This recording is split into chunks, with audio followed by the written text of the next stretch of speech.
మనం శాస్త్రాధ్యాయం చేసిన తర్వాత వ్యక్తుల చేతులు గమనిస్తున్నప్పుడు అసలు భ్రాతృలే లేరు, భగినీ లేదు, కానీ ఈ రేఖలు కొన్ని కనిపిస్తుంటాయి. తత్సమానులైనటువంటి వ్యక్తుల్ని అన్యుల ఎడ భ్రాతృభావం కలిగిన, ఒక స్త్రీ ఎడ భగినీ భావాన్ని కలిగి ఉన్న ఇది భగినీ రేఖయే. భగినీ సదృశమైనటువంటి ఆప్యాయతలు కలిగి ఉన్న రేఖలు కాబట్టి భగినీ రేఖలని, భ్రాతృరేఖలని ఫలితాన్ని వర్తింపజేశారు. మాతృ సంబంధమైనటువంటి రేఖలు ఇక్కడ, దాని పక్కకే పితృ సంబంధమైన రేఖలు ఇక్కడ. ఇంతేలా కొంతమంది శాస్త్రజ్ఞులు, ప్రాచీనులు ముఖ్యంగా జీవిత రేఖను పితృరేఖ అని, బుద్ధిరేఖను మాతృరేఖ అని కూడా చెప్తారు. అంటే పితృ సంబంధమైన విషయాలు చెప్పేది జీవిత రేఖ అయితే, మాతృ సంబంధమైనటువంటి విషయాలు చెప్పేది బుద్ధిరేఖ అని. మాతృపితృరేఖగా దాన్ని వర్ణిస్తారు. దురదృష్టవశాత్తు ఈ శబ్దాలు ప్రయోగించడం వలన కాబట్టి కావచ్చుగాక ఈ రెండు రేఖలు ఒకవేళ దూరంగా ఉంటే భార్యాభర్తలు కలిసి ఉండరు. ఎందుకంటే పితృ మాతృ ఈ రెండు పదాలు వాడారు. వాళ్ళు అన్యోన్యంగా ఉండరు అని శాస్త్ర సమ్మతము కానీ సత్యదూరమైనటువంటి అసలు నిజము కానటువంటి విషయాన్ని భార్యాభర్తలు అన్యోన్యంగా ఉండరు అని చెప్తుంటారు. ఇది చాలా పెద్ద పొరపాటు. అది ఎప్పుడు మనం భావించడానికి వీల్లేదు. అదే ప్రకారంగా చాలా ప్రధానమైన రేఖలలో స్థాయి రేఖలు అని కొన్ని ఉంటాయి, స్థిర రేఖలు అని కొన్ని ఉంటాయి. ఈ స్థాయి స్థిర దాదాపు సమానార్థకాలు, ఒకటికొకటికి వాడవచ్చు. అయితే రేఖల గురించి చెప్తున్నప్పుడు ఊర్ధ్వరేఖలు, అధోరేఖలు ఈ రెండు శబ్దాన్ని మీకు చిహ్నాలలో మీకు ప్రయోగించాను. స్థిర రేఖలు, స్థాయి రేఖలు అవి అధో ఊర్ధ్వ ఈ పదాలు వాడటానికి వీల్లేదు. అంటే దాని ప్రారంభము అంత్యము ఒకే మందం లోపట ఉంటుంది. అవి స్థిర రేఖలు. ఇక్కడ మీకు కొన్ని రేఖలు కనిపిస్తుంటాయి, ఇవి అధోరేఖలా అనిపిస్తుంటాయి. కాదు, అవి స్థాయి రేఖలు లేదా స్థిర రేఖలు. రెండు వేళ్ల మధ్య వచ్చినాయి కాబట్టి సంధిరేఖలు అని కూడా కొంతమంది శాస్త్రజ్ఞులు దాన్ని ఆ రకంగా సంబోధించినారు. ఈ యొక్క బుధుని యొక్క స్థానం లోపల ఒక స్థిర రేఖ కనిపిస్తుంది, నిలువైన రేఖ. ఇది గౌరవానికి చిహ్నం, స్థిరంగా ఉంటుంది, ఎల్లప్పుడూ గౌరవనీయమైన వ్యక్తిగా ఉంటారు. ఇక మీకు ఈ యొక్క శని క్షేత్రం లోపల ఒక నిండైనటువంటి ఒక నిలువు రేఖ కనిపిస్తుంది. అది నిజమైన స్థాయి రేఖ, అది నిజమైన స్థిర రేఖ. ఒక రకంగా చెప్పాలంటే ఇది ధనరేఖ అన్నారు, ఇది ఊర్ధ్వరేఖ అని శాస్త్రజ్ఞులు వాడినారు.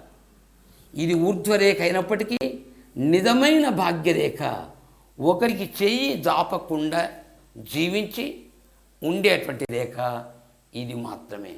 నిజమైన ధనరేఖ ఏది అంటే ఇది, నిజమైన డబ్బుకు సంబంధించిన రేఖ ఏది అంటే ఇది, ప్రారంధానికి సంబంధించిన రేఖ ఏదంటే ఇది.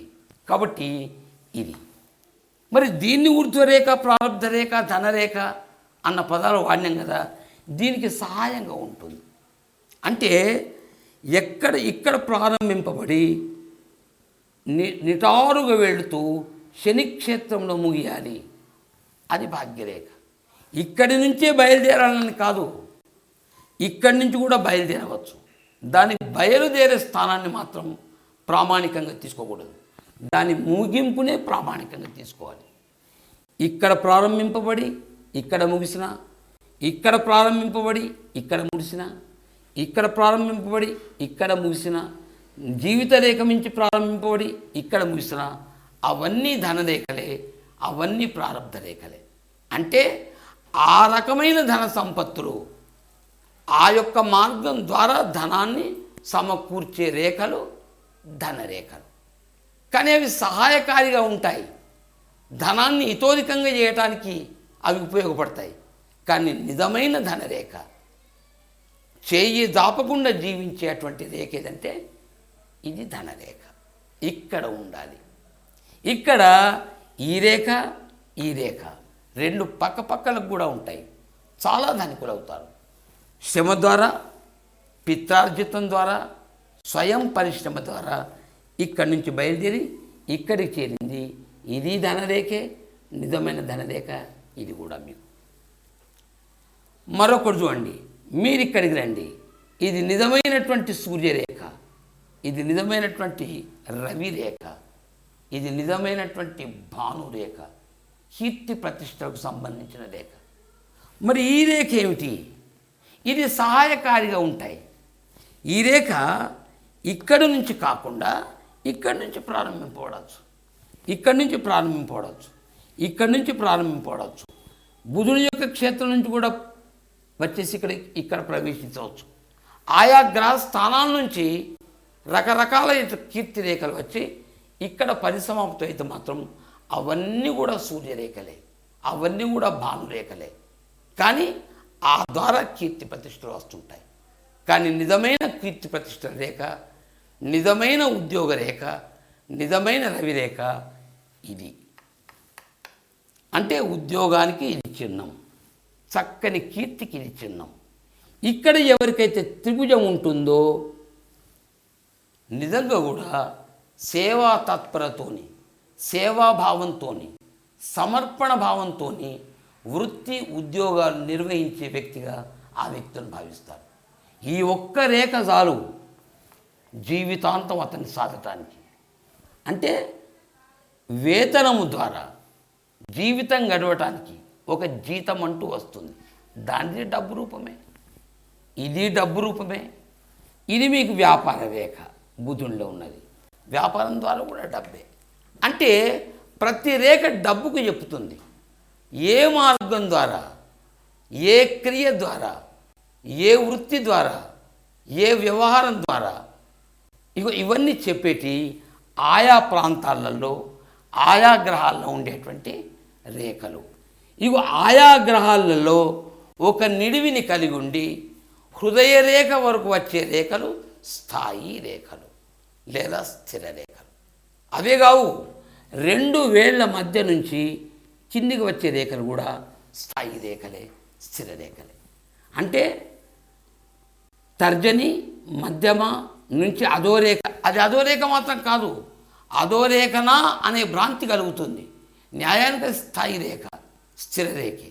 అట్లాగే ఇది మీకు మంచి భోక్త స్వభావాన్ని, ముష్టాన్న భోజన ప్రియతనం, ఇది గౌరవ అహంకారాన్ని, గురువు యొక్క లక్షణాలు అవి చెప్తుంది.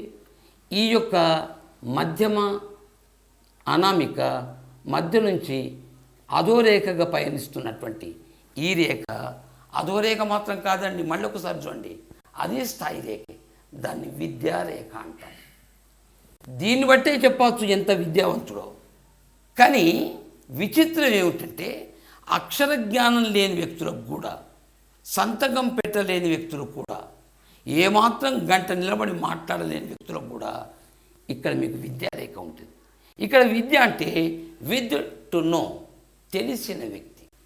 అంటే తన చుట్టూ ఉన్న వ్యక్తుల్ని మెప్పించి ఒప్పించే సామర్థ్యం గల రేఖ కాబట్టి అది విద్యారేఖ. ఒక విద్య, చదువు కాలాలు మారుతుంటే దేశ కాల పరిస్థితి నుంచి చదువులు మారుతున్నాయి. ఒకప్పుడు వేద విద్యలే ఉండేది, ఒకప్పుడు రకరకాలుగా ఉండేది. కానీ ఇప్పుడు మీకు ఎంసీఏలు, ఎంబీఏలు, ఐఏఎస్లు, ఐపీఎస్లు, ఐఆర్ఎస్లు వాటి పేర్లు మార్చుకుంటున్నాయి. ఎంఏలు, బిఏలు, డిగ్రీలు పేరు మారుతున్నాయి. పేర్లేమి మారినా సరే నిజమైన విద్యారేఖ ఇది. ఈ విద్య గొప్పగా ఉంటుంది అనటానికి బుధ క్షేత్రాన్ని అధ్యయనం చేయాల్సి ఉంటుంది. బుద్ధి కారకుడు, బుద్ధి రేఖను చూడాల్సి ఉంటుంది. ఇది రాహు క్షేత్రాన్ని చూడాల్సి ఉంటుంది. ఆటంకాలు కలిగిస్తున్నాడు కదా. ఎవరికైతే రాహు క్షేత్రం డౌన్గా ఉంటుందో విద్య ఆటంకాన్ని కలిగిస్తాడు మీకు. ఇది ఎంత గొప్పగా ఉన్నా, బుద్ధి రేఖ ఎంత గొప్పగా ఉన్నా, బుధస్థానం ఎంత గొప్పగా ఉన్నా చదువు ఆగిపోవటం. కానీ తెలివితేటలు ఉండని కావు. ఇక్కడ విద్య పనిచేస్తుంది, మెప్పించి ఒప్పించే శక్తి ఉంది, వ్యాపార దక్షత ఉంటుంది, చాకచక్యం ఉంటుంది. కానీ చదువు ఆగిపోతుంది. ఇక్కడ చదువు అంటే బిఏ ఎంఏ చేయలేడు అన్నట్టు. తెలివితేటలకు లోపం వచ్చి కాదు మీకు అక్కడ. కాబట్టి ఇవన్నీ కూడా స్థాయి స్థిర రేఖలు అవుతాయి. ఇగో ఇక్కడ ఉండేటువంటి రేఖలు, ఈ రేఖలు వ్యాపార రేఖ, పరిశోధన రేఖ, భాషా శక్తి, బహుభాషా జ్ఞానం, అతీంద్రియ శక్తి, శాస్త్ర పరిజ్ఞానం, శక్తి, యుక్తి, హాస్యము, చక్కని వాక్చతురత గల తత్వం ఈ వ్యక్తులను కల్పిస్తాయి. ఇవన్నీ విద్యలకు సంబంధించినవి. కాబట్టి ఊర్ధ్వరేఖలు అనగానే ధనానికి సంబంధించినవి కాబట్టి అనుకోవాలి, అవి ప్రారంభ రేఖలు. కానీ ఈ రేఖలు ఉండాలి అనే నియమం మీకు ఎక్కడ లేదు, ఏ శాస్త్రంలో మీకు కనబడదు. ఇవి లేకున్నా వెళ్తాయి. ఈ మూడు మాత్రం ఉండాలి: జీవిత రేఖ, బుద్ధి రేఖ, హృదయ రేఖ. ఈ ఊర్ధ్వరేఖలు అంటే జీవిత రేఖల పక్కన ఉండే భాగ్యరేఖ, దాని పక్కన ఉండే సూర్యరేఖ, దాని పక్కకు ఉండేటువంటి వ్యాపార రేఖ ఒక నిడివిని కలిగి ఈ పర్వతాలకు పోవాలి అన్న నియమం మాత్రం లేదు. కానీ నిజమైన ధనరేఖ, నిజమైన కీర్తిరేఖ, నిజమైన వ్యాపార రేఖ ఇక్కడ మాత్రం ఉండాలి. ఇది లేకుంటే తప్పు. అంటే ఇక్కడ భాగ్యరేఖ ఒక నిడివిని కలిగి ఇక్కడ ఉండాలి. ఒక నిడివిని కలిగినటువంటి సూర్యరేఖ, కీర్తిరేఖ, ఉద్యోగరేఖ మీకు ఉండాలి. వాక్చతురత, వాక్చాతుర్యం రేఖ మీకు ఇక్కడ ఉండాలి. ఇవి మాత్రం చాలా మస్ట్. ఇందులో ఏవో లేవు అనుకుందాం, అది లోపిస్తుంది అంతే, అంతకు మించేం కాదు. ఇంత పెద్ద భాగ్యరేఖ లేకున్నా చెయ్యి జాపని స్థితి ఉంటుంది ఇట్లా నిడివి రేఖ ఉన్నటువంటి వ్యక్తులకు. అంటే శని క్షేత్రం లోపట ఇది కూడా ఉందనుకోండి, ఈ భాగ్యాన్ని ఇతోధికం చేస్తుంది, రెండంతలుగా చేస్తుంది. కాబట్టి ఇవి ప్రధాన రేఖలు, ఇవి ఉప ప్రధాన రేఖలు, ఇవి స్థాయి రేఖలు, ఇవి స్థిర రేఖలు దీని కింద వచ్చేటి. ఈ రకంగా పెక్కు రేఖల్ని మనం ఆలోచిస్తాం. ఇది జీవితానికి సంబంధించిన ఒక జీవికి సంబంధించిన వ్యక్తి. కానీ సమాజం లోపల జీవి తన వరకే కాదు, మిగతా వ్యక్తులతో జీవితాన్ని పంచుకుంటూ ఉంటాడు. వారికి అన్నదమ్ములు కావాలి, సమాజం కావాలి, తల్లిదండ్రులు కావాలి, భార్య పిల్లలు కావాలి. ఇవన్నీ సమాజం అంటేనే అది కదా. నేను నీ జీవితానికి తోడు ఉన్నాను, నిర్భయంగా ఉందాం, మనిద్దరం కలిసి జీవితం సాగిద్దాం అని జీవితాన్ని ఒక భాగం చేసుకుని పంచుకునేటువంటి వ్యక్తుల్ని సమభాగులు అంటాం. అంటే ఒంటరిగా జన్మించి, ఒంటరిగా పుట్టి, ఒంటరిగా గిట్టిన, ఒంటరిగా జీవించలేడు. కాబట్టి సహచారుల సహకారం అవకాశం. కాబట్టి ఇక్కడ మీకుండేటువంటి బుధ స్థానం లోపట, కేవలం బుధ స్థానం లోపట అడ్డురేఖలుగా చేతి వెలుపల నుంచి అడ్డురేఖలుగా లోనికి ప్రవేశించేటువంటి రేఖలు మీకు వివాహ రేఖలు. కానీ సృష్టి విస్తారం కావాలి, బ్రహ్మ గొప్పతనం తెలవాలి, మానవ చాతుర్యం తెలవాలి, సృష్టి గొప్పతనం పెరగటం అది దాన్ని. కాబట్టి వారిద్దరూ కలిసి అన్యోన్య దాంపత్యం వలన కలిగే ప్రతిఫలమే సంతానం. ఆ సంతానం వివాహ రేఖల మీద ఒక నిలువు రేఖలు తిరిగి కనిపిస్తాయి. చిన్నగా ఉంటే స్త్రీ సంతానం అని, పెద్దగా ఉంటే పురుష సంతానం. అంటే వ్యక్తి జీవితానికి సంబంధించిన చెయ్యి అతనిదైనా ఈ స్థానం మాత్రం భార్యది, ఈ స్థానం మాత్రం పిల్లది. చెయ్యి అతనిదే. అంతేకాదు ఇక్కడి నుంచి ఏ ఊర్ధ్వరేఖలు అయితే పైకి పోతున్నాయో భ్రాతృ భగిని రేఖలు, ఈ రకంగా చాలా ముఖ్యమైన రేఖలు ఇవి. అంతేకాదు శత్రురేఖలు అని కొన్ని ఉంటాయి. శత్రురేఖలో నుండి భ్రాతృరేఖ, ఇక్కడ భ్రాతృభగిని రేఖలు అన్నాను, మళ్ళీ ఇక్కడ మీకు శత్రురేఖలు భ్రాతృరేఖలు అనే పదాన్ని పడుతున్నాను. నిజమైన శత్రురేఖలు అంటే ఇవి ఇక్కడ ఉంటాయి.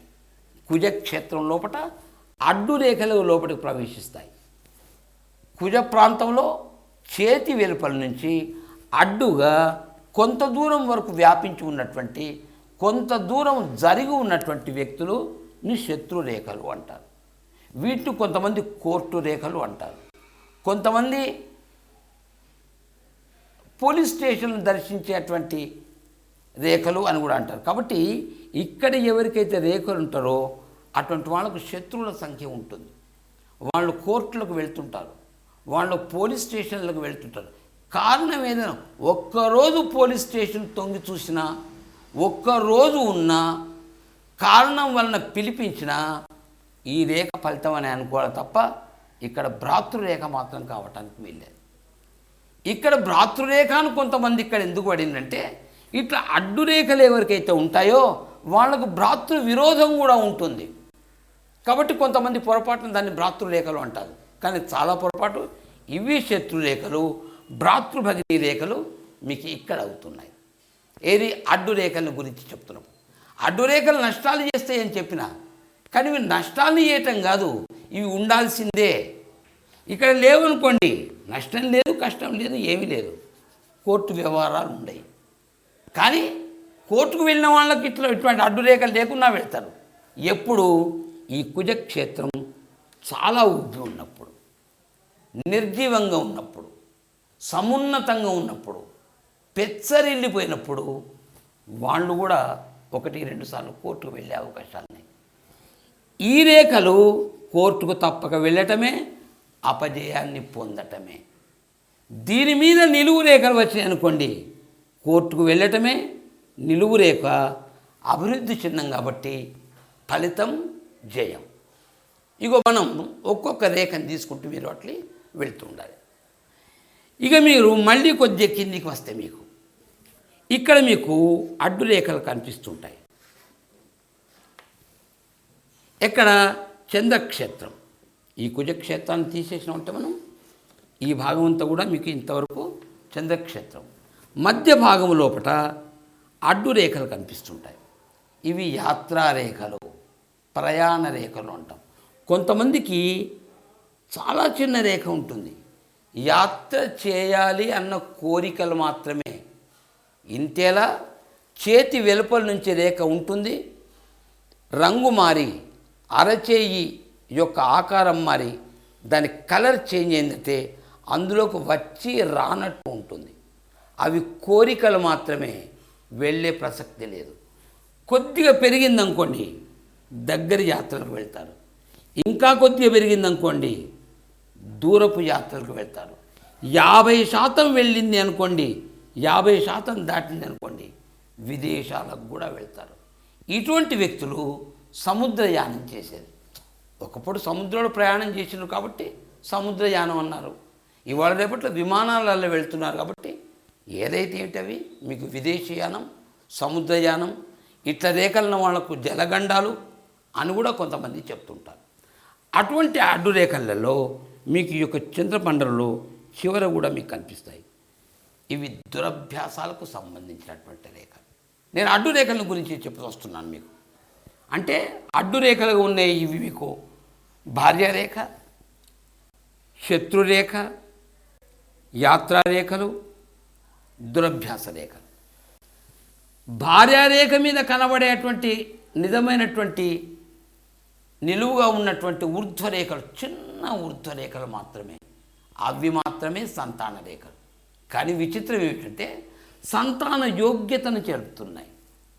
వివాహరేఖలు ఏమిటంటే వివాహ యోగ్యతను చెబుతున్నాయి.